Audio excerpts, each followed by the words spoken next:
இப்படி தங்களுக்கு அடிமேல் அடி கொடுத்து கொண்டிருக்கும் லத்தின் குடும்பத்தை கண்டிப்பாக பழிவாங்கியே ஆக வேண்டும் என்று ஒரு வெறித்தனத்தோடு அவன் அமர்ந்திருக்க, அவர்கள் சென்ற கார் மனோகர் குரூப்ஸை 20 நிமிடத்தில் அடைந்துவிட்டது. அவனை பார்த்து ஸ்டீஃபன் கிங் வேகமாக ஓடி வந்து, விக்ரம் சார் வந்துட்டீங்களா? ரொம்ப சந்தோஷம், வாங்க. எல்லாருமே நான் இப்போ கான்ஃபரன்ஸ் ஹாலில் தான் உட்கார வச்சிருக்கேன். ஆனால் இதுக்கு வர வைக்கிறதுக்கே நான் ரொம்ப சிரமப்பட்டுட்டேன். நீங்கள் வந்து பேசுனீங்கன்னா மட்டும்தான் இந்த ப்ராப்ளம் கிளியர் ஆகும்.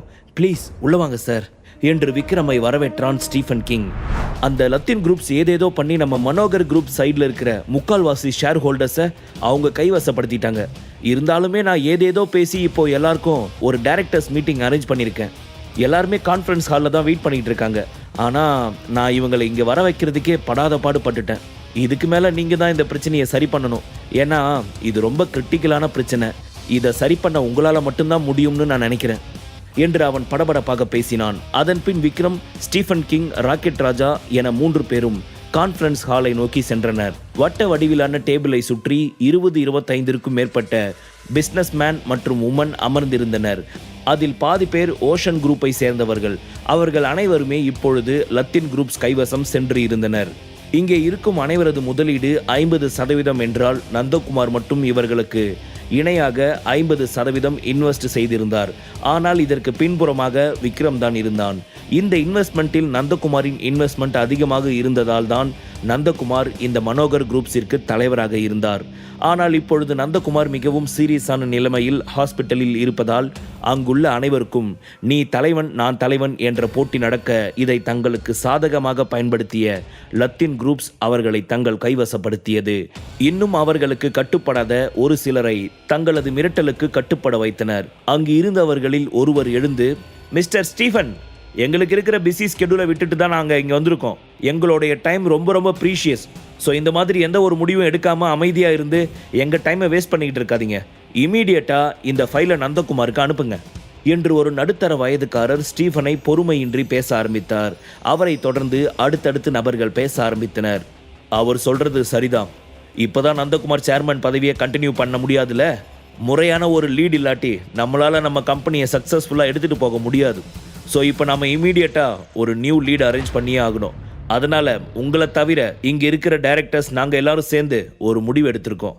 அது என்னன்னா, இதோ இருக்காரே மிஸ்டர் ஆகாஷ், இவரை இனிமேல் நம்ம தலைவராக கன்சிடர் பண்ணிக்கலாம்னு நாங்கள் முடிவு பண்ணியிருக்கோம். ஸோ இமீடியட்டாக நீங்கள் இதை அக்செப்ட் பண்ணி தான் ஆகணும் என்று ஒருவர் தங்களது வாதத்தை முன்வைக்க, அங்கிருந்த பாதி பேர் அந்த நபரின் வாதத்தை அக்செப்ட் செய்ய ஆரம்பித்தனர். ஆமாம், இவர் சொல்கிற இந்த முடிவு தான் எங்களுக்கும் சரின்னு படுது. ஆகாஷ் இந்த லீட் பொறுப்பை எடுத்துக்கிட்டோம் என்று அனைவரும் சொல்ல, நந்தகுமார் எப்படி இந்த கம்பெனிக்காக 50% முழுசாக இன்வெஸ்ட் பண்ணியிருக்காரோ அதே மாதிரி இவரும் இப்போ அதை விட கூட இன்வெஸ்ட் பண்ணுறதுக்கு தயாராக இருக்கிறாரு. அதனால் நம்ம ஆகாஷை தலைவராக அக்செப்ட் பண்ணிக்கிறதுல எந்த ஒரு தப்பும் இல்லை. இமீடியட்டாக உங்கள் முடிவு என்னன்னு சொல்லுங்கள் என்று இன்னொருவர் பேசினார். இதற்கெல்லாம் காரணம் அந்த லத்தின் குரூப் தான். அவர்கள்தான் இவர்களை இப்படி பொம்மைக்கு கீ கொடுத்தார் போல் பேச வைத்துள்ளனர். இப்படி ஆளாளுக்கு தங்கள் கருத்தை முன்வைத்துவிட்டு ஸ்டீஃபனின் பதிலுக்கு எதிர்பார்த்து ஒரு நிமிடம் அமைதியாக இருக்க, அவர்கள் அனைவரையுமே ஒரு பார்வை பார்த்து ஸ்டீஃபன் அவர்களிடம், இங்க பாருங்க, இங்க இருக்கிற எல்லாருக்குமே தலைவர் யாருன்னு ஒரு மனதா தேர்ந்தெடுக்கிற உரிமை இருக்குது. ஸோ நீங்க தாராளமா தலைவர் யாருன்னு தேர்ந்தெடுக்கலாம். பட் ஆகாஷ் தவிர நீங்க வேற யார் வேணும்னாலும் தேர்ந்தெடுங்க. இதுக்கு மேல நான் என்ன சொல்றதுன்னு எனக்கு தெரியல. இன்னொரு முக்கியமான விஷயம், மனோகர் குரூப்ஸால லத்தின் குரூப்ஸோட டைரக்டரை வச்சிக்க முடியாது. எங்களுக்கு அதுல துளியும் இன்ட்ரெஸ்ட் கிடையாது. ஸோ அவங்க கூட இப்போ ஜாயின் பண்ணியிருக்கிற ஆகாஷ் தவிர வேற டைரக்டர்ஸ் யாராவது சொன்னீங்கன்னா கரெக்டாக இருக்கும் என்று சொல்ல ஸ்டீஃபன் பேச்சை இடைமறித்தான் ஆகாஷ். ஒரு நிமிஷம் ஸ்டீஃபன். இதனால் அங்கிருந்த அனைவரும் அதிர்ச்சி அடைந்தனர். இங்க பாருங்க ஸ்டீஃபன், நீங்க நந்தகுமாரோடைய செக்ரட்டரி அப்படின்றதுனால தான் நாங்கள் உங்களுக்காக இவ்வளவு நேரம் அமைதியாக இருந்துட்டு இருக்கோம். ஆனால் நீங்கள் பேசுகிற வார்த்தை எல்லாமே ரொம்ப தேவையில்லாத வார்த்தையாக இருக்குது. நந்தகுமார் இதுக்கு மேலே இந்த லீட் போஸ்டிங்கை கண்டினியூ பண்ண முடியாது. அவர் இப்போ உடம்பு சரியில்லாமல் இருக்கிற இந்த சமயத்தில் நாம் என்ன ஹாஸ்பிட்டலுக்கு போயா ஒரு முறையும் முடிவு கேட்டு சைன் வாங்கிட்டு வந்துட்டு இருக்க முடியும்? ஸோ இதுக்கு மேலே எங்கள் பொறுமையை சோதிக்க வேண்டாம். இப்போவே இந்த நிமிஷமே எங்களுக்கு ஒரு முடிவு தெரிஞ்சாகணும். ஸோ நீங்கள் இந்த மாதிரி உப்பு சப்பு இல்லாத சாக்குப்போக்கு ஏதாச்சும் சொல்லி டைமை இழுத்தடிக்கலாம்னு பார்க்காதீங்க என்று சொல்லிவிட்டு தனது பாக்கெட்டில் இருந்த சிகரெட்டை பற்ற வைத்தான் ஆகாஷ். அவனது இந்த செயல் ஸ்டீஃபன் கிங்கிற்கு மிகவும் கோபத்தை வர வைத்தது. இதுவே தான் பழைய ஸ்டீஃபனாக இருந்திருந்தால் இந்நேரம் அவன் தன் முன் சிகரெட்டை பற்ற வைத்ததற்கு அவன் வாயில் ரத்தம் கொட்டியிருக்கும். ஆனால் இப்பொழுது பிசினஸ் வட்டாரம், கான்ஃபரன்ஸ் ஹால், டைரக்டர் மீட்டிங் என்று கார்ப்பரேட் வட்டாரத்துக்குள் இருப்பதால் இந்த இடத்தில் இது போன்று நடந்து கொண்டால் தனது இமேஜ் குறைந்து விடலாம் என்று நினைத்தவன் தனது பல்லை இருக்க கடித்து கோபத்தை கண்ட்ரோல் செய்து கைகளை இறுக மூடிக்கொண்டான். அதன் பின் பெருமூச்சு ஒன்றை இழுத்து விட்டவன் தனது கோபத்தை கண்ட்ரோல் செய்தவாறு ஆகாஷை பார்த்து, ஓகே ஆகாஷ், நீங்கள் பேசுனது எனக்கு ரொம்ப தெளிவாக புரியுது. அதனால தான் இந்த டைரக்டர்ஸ் மீட்டிங்கில் கரெக்டான சொல்யூஷன் சொல்கிறதுக்கு நான் 2 முக்கியமான ஆளுங்களை இங்கே வர வச்சுருக்கேன். அவங்க தான் இந்த மீட்டிங்கை இப்போ நெக்ஸ்ட் லீட் பண்ண போகிறாங்க என்று சொல்லி தன் அருகே நின்று கொண்டிருந்த விக்ரமையும் ராக்கெட் ராஜாவையும் கைகாட்டி, இவங்க 2 பேரும் தான், அது மிஸ்டர் விக்ரம் அண்ட் ராக்கெட் ராஜா என்று சொன்னான். உடனே அங்கிருந்த அனைவரது பார்வையும் விக்ரம் மற்றும் ராக்கெட் ராஜா பக்கம் சென்றது. என்னது, ராக்கெட் ராஜா இங்கிருக்காரா என்று ஆகாஷ் முகத்தை சுளித்துக் கொண்டு தங்களுக்கு முன்னால் நின்று கொண்டிருந்த ராக்கெட் ராஜாவை பார்த்தான். அண்டர் கிரவுண்ட் வேர்ல்டுல எல்லாருக்கும் டாப்ல இருக்கிற ராக்கெட் ராஜா இப்போ இங்க வந்திருக்கிறாரா? இவர் தான் அதுவா? நான் இவரை பத்தி கேள்விப்பட்டிருக்கேன், பட் இன்னைக்கு தான் பார்க்குறேன் என்று ஒருவன் சொல்ல, ஆமாப்பா, இவர் தான் ராக்கெட் ராஜா. இன்னொரு விஷயம் என்னன்னா, ராக்கெட் ராஜாவுக்கும் நந்தகுமாருக்கும் ரொம்ப நல்ல ரிலேஷன்ஷிப் இருக்குது. மேபி அவரை கூட நெக்ஸ்ட் லீடா இவங்க மொத்தமா முடிவு பண்ணிருக்கலாமோ என்னமோ என்று இன்னொருவன் சொன்னான். அது எப்படி? அவர் கமர்ஷியல் ரீதியான பலமான ஆளு தான், பட் அவனால இந்த பிசினஸ் எல்லாம் சக்சஸ்ஃபுல்லா எடுத்துட்டு போக முடியுமா?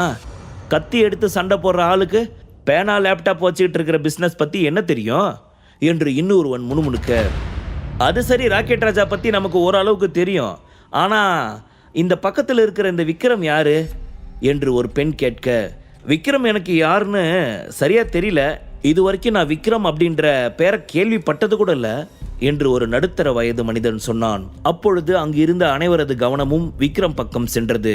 ஆமா, இந்த விக்ரம் யாரு? யார் இந்த விக்ரம் என்று ஒருவருக்கொருவர் தங்களுக்குள் கேள்விகளை கேட்டுக்கொள்ள அங்கிருந்த ஒரு பெண்மணியின் குரல் சிரிப்பு சத்தத்துடன் வந்தது. யார் இந்த விக்ரம்? இவர் ரொம்ப பெரிய டானா? ரொம்ப பெரிய பிசினஸ் மேனா? அதை பற்றின இன்ஃபர்மேஷன் எதுவுமே தெரியாது அப்படின்னா நீங்கள் எல்லாரும் இந்த அளவுக்கு பில்டப் கொடுக்குற அளவுக்கு இவன் ஒன்றும் ரொம்ப பெரிய ஆள் எல்லாம் கிடையாது. புருஷோத்தமன் ஃபேமிலி பற்றி உங்களுக்கு தெரியும் தானே? அந்த வீட்டோட மருமகனாக இருந்துட்டு இருக்கான். சாரி, வீட்டோட மாப்பிள்ளையா தண்டமாக உக்காந்துட்டு இருக்கான். இவனை பற்றி எனக்கு ரொம்ப நல்லாவே தெரியும். அவங்க வீட்டில் இவனை யாருமே மதிக்கிறது கூட கிடையாது. இன்னும் சொல்லப்போனா அவன் ஒய்ஃபோட காசில் தான் உட்காந்து சோறு சாப்பிட்டுட்டு இருக்கான். அப்படிப்பட்ட ஒருத்தன் தான் இன்னைக்கு நம்ம டைரக்டர் மீட்டிங் ரன் பண்ண இந்த ஸ்டீஃபன் கிங் அழைச்சிட்டு வந்திருக்கிறாரு என்று அந்த பெண் விக்ரமை மிகவும் இழிவாக பேசினார். அப்பொழுது கூட்டத்தில் இருந்த இன்னொருவனோ, ஆடா ஆமாப்பா, இந்த மேடம் சொல்றது கரெக்ட் தான், எனக்கும் இப்போதான் ஞாபகத்துக்கு வருது, இவன் அந்த புருஷோத்தமன் ஃபேமிலியோட மருமகன், லோக்கலான ஒரு ஆள், இவனுக்கு வேலை வெட்டின்னு எதுவுமே கிடையாது, இப்போ வர இவன் பொண்டாட்டியை நம்பி தான் இருந்துட்டு இருக்கான் என்று சொல்ல அங்கிருந்தவர்களிடம் இருந்து சிரிப்பு சத்தமும் அதே சமயம் விக்ரமை பார்த்து ஒரு அருவருப்பான பார்வையும் தோன்றியது. இந்த சூழ்நிலையை தனக்கு சாதகமாக பயன்படுத்தி கொள்ள நினைத்த ஆகாஷ் மிகவும் கோபமான முகத்துடன் ஸ்டீஃபனை பார்த்து, என்ன ஸ்டீஃபன், விளையாடிக்கிட்டு இருக்கீங்களா நீங்க? நாங்கள்லாம் எதுக்காக இங்க சும்மா சர்க்கஸ் பார்க்கறதுக்காக வந்து உக்காந்துட்டு இருக்கோம்னு நினைச்சிட்டு இருக்கீங்களா? தேவையில்லாம எங்க டைமை வேஸ்ட் பண்ணிக்கிட்டு இருக்கீங்க. ரோட்ல போறவனை கூட்டிட்டு வந்து இந்த டைரக்டர்ஸ் மீட்டிங்கை லீட் பண்ண போறான்னு சொல்லிட்டு இருக்கீங்க. புல்ஷிட் என்று கோபமாக கத்தியவன் விக்ரம் அருகில் வந்து, இப்போ ஒழுங்கா இந்த வேஸ்ட் ஃபெல்லோவை வெளியே அனுப்புறீங்களா? நாம நெக்ஸ்ட் லீட் யாருன்னு சீக்கிரமா முடிவெடுத்துட்டு இங்கிருந்து கிளம்பணும் என்று அவன் சொல்ல விக்ரமை இழிவாக பேசிய பெண் அப்பொழுது அவர்களுக்கு முன்னால் வந்து, இங்க பாருங்க மிஸ்டர் ராக்கெட் ராஜா, உங்களுக்கும் நந்தகுமாருக்கும் ஒரு நல்ல பாண்டிங் இருக்குன்னு எனக்கு நல்லாவே தெரியும். அது கமர்ஷியல் ரீதியானதுன்னு எனக்கு தெரியும். ஸோ உங்களோட ஃப்ரெண்ட்ஷிப் பாண்டிங் எல்லாமே நீங்கள் ஆஃபீஸ் வெளியே வச்சுக்கோங்க. பிகாஸ் உங்களுக்கும் இங்கே டைரக்டர்ஸ் மீட்டிங்க்கும் எந்த ஒரு சம்பந்தமுமே இல்லை. அப்படி இருக்கிறப்போ நீங்கள் எப்படி இங்கே வரலாம்? ஸோ நீங்கள் தயவு செஞ்சு வெளியில் போகலாம்.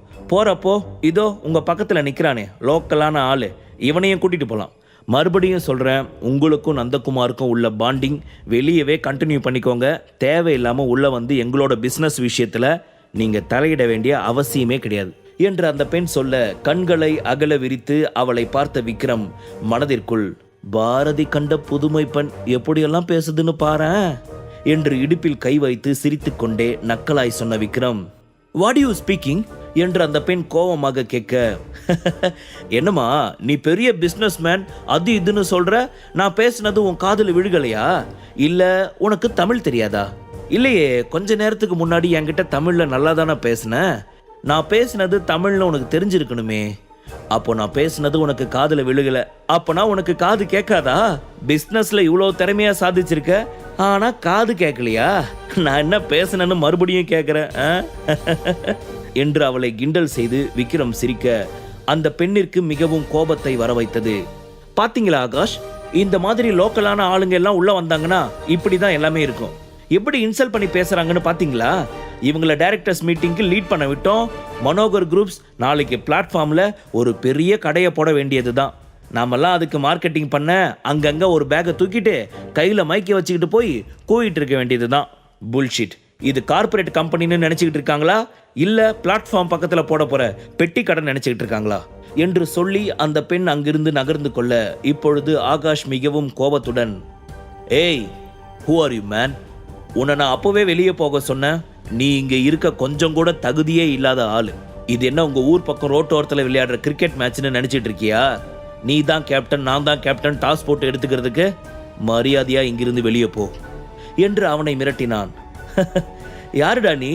பார்க்கறதுக்கு கொத்தரங்காய்க்கு கையும் காலும் முளைச்ச மாதிரி இருக்கிற, ஆனா இந்த ஆட்டம் ஆடுற என்று மனதிற்குள் நினைத்து ஆகாஷை எரிக்கும் பார்வை பார்த்தவன் எதுவும் பேசாது நேராக சென்று சேர்மேன் சீட்டில் அமர்ந்தான் விக்ரம். அங்கிருந்த அனைவருக்கும் அவனது இந்த செயல் ஆச்சரியமாக இருந்தது. இவனுக்கு எவ்வளவு தைரியம் இருந்துச்சுன்னா, நாம எல்லாம் பேசிக்கிட்டு இருக்கோம், நம்ம நெக்ஸ்ட் லீடா முடிவு பண்ணிருக்கிற ஆகாஷ் இவ்வளவு தூரம் சொல்லியும் இவன் அவர் பேச்ச மதிக்காம போய் டைரக்டா சேர்மேன் சீட்ல உட்காருவான் என்று கோபமாக தங்களுக்குள் முணுமுணுக்க அங்கிருந்த அனைவரையும் பார்த்து சிரித்த விக்ரம், ஆமா, நீங்க எல்லாரும் அந்த லத்தீன் ஃபேமிலிக்கு எத்தனை ரூபாய்க்கு வேலை போயிருக்கீங்க என்று கேட்டான். முழு கதையையும் கேட்டு மகிழ பாக்கெட் FM ஆப்பை டவுன்லோட் செய்யுங்கள். லிங்க் டிஸ்கிரிப்ஷனில் கொடுக்கப்பட்டுள்ளது.